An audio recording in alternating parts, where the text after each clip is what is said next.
This meeting is being recorded. For section 14.6, we'll take a look at the steps that are involved in analyzing an IR spectrum. So it's noted that this table here, or this information, is given in table 14.2.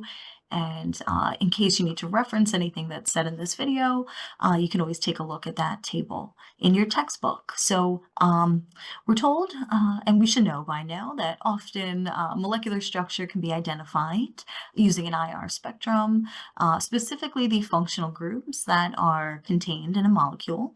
So in step 1 here, we're told that we should focus on the diagnostic region. And for our purposes, we're really not going to focus on anything below in organic chemistry 1.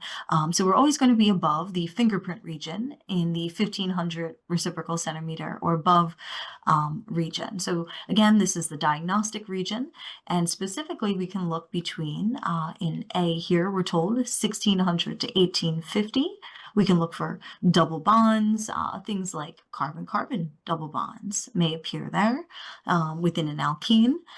Then we have our next range given here from 21 to 2300. So that region is known to have triple bonds. So again, an example would be a CC triple bond of an alkyne. And then this last range here, we're told to look specifically for any XH bond. So we know that hydrogen is the lightest element. So this could be NH, OH, or even CH bonds in this region. So let's write these out over here: CH, NH, OH. So all of these appear between 27 or 2,700 and 4,000 reciprocal centimeters. So and then the last part, D here, tells us to look at these signals from these key regions. We'll look at our wave number to identify what stretches could be there. We'll look at the intensity. So is it strong or weak? And then we'll also look at the shape. So is it broad or narrow?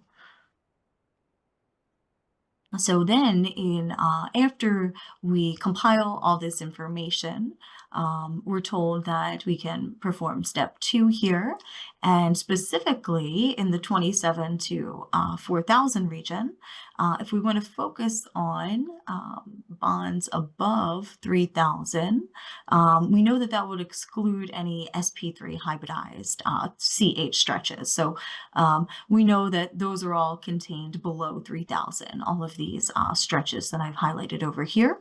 So then we can put our focus on if there's a stretch here in this region. We know that that signal is generally an sp2 hybridized carbon of an alkene.